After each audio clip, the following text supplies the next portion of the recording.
नमस्कार दोस्तों, मेरा नाम है जितेंद्र सिंह और मैं आपका स्वागत करता हूं साइबरेबल यूट्यूब चैनल पर।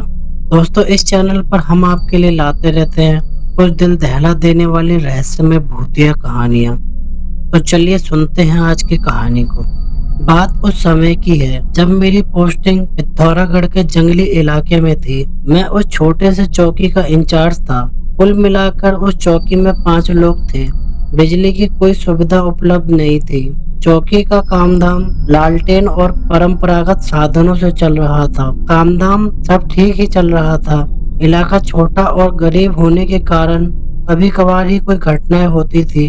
ठंड का मौसम शुरू हो रहा था। शाम होते ही अंधेरा छा जाता था।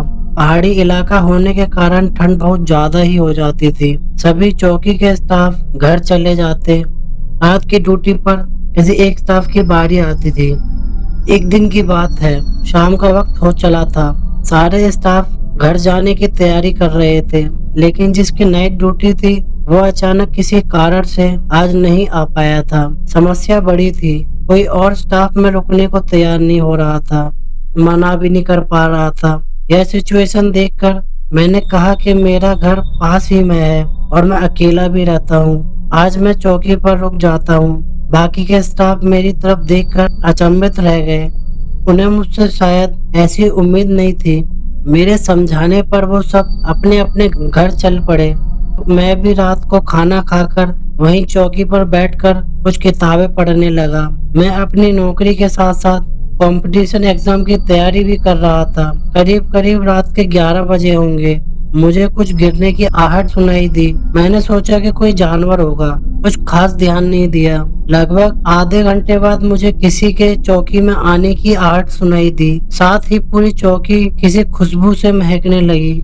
मैंने उस तरफ नजर घुमाई तो मुझे एक सुंदर सी लड़की आती हुई नजर आई। मेरे पास आकर उसने कहा, मैं यहाँ घूमने आई थी दोस्तों के साथ, भटक गई। जैसे तैसे मैं यहाँ पहुँची हूँ, प्लीज मेरी हेल्प करें। मैंने कहा, कोई बात नहीं, आप यहीं रुक जाओ, सुबह मैं आपको शहर तक छोड़ दूंगा। नहीं, आप अभी चलो मेरे साथ, मेरे दोस्तों को हेल्प की जरूरत है, वो पास की पहाड़ी पर फंसे हुए हैं। उस लड़की ने कहा। मैंने सोचा अगर इसके दोस्त पहाड़ी पर फंसे हुए हैं तो उनको जल्द से जल्द मदद पहुंचाने की जरूरत है, नहीं तो ठंड और जंगली जानवरों से उनको खतरा था। चौकी पर और कोई तो नहीं था।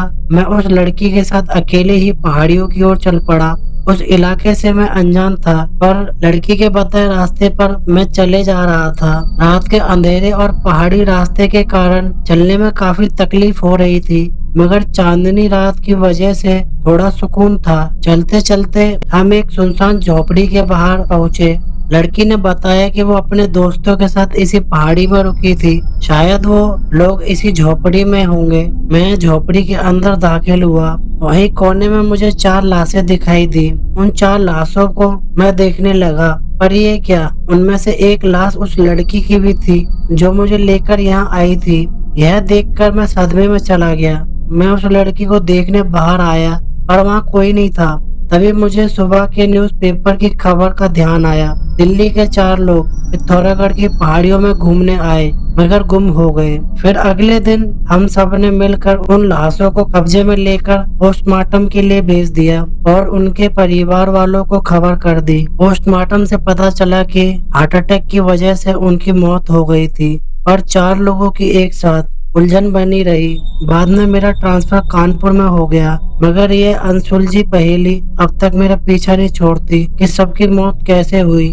हार्ट अटैक से 4 की एक साथ मौत कैसे संभव है, और कहानियां खत्म हो जाती है। दोस्तों, अगर आपको ये वीडियो अच्छी लगी हो तो इस वीडियो को लाइक करें, कमेंट करें और अपने दोस्तों के साथ फेसबुक और व्हाट्सएप पर शेयर करें। और अगर आप ऐसी ही रहस्यमय भूतिया कहानी और देखना चाहते हैं तो हमारे साइबरेबल यूट्यूब चैनल को सब्सक्राइब जरूर करें और बेल आइकन को ऑल पर सेट करना ना भूलें। और दोस्तों, अगर आपके पास भी कोई कहानियां हैं तो हमें जरूर भेजें। लिंक आपको डिस्क्रिप्शन में मिल जाएंगे। और हमारी बाकी कहानियां भी जरूर सुनें। और वीडियो पूरी देखने के लिए धन्यवाद।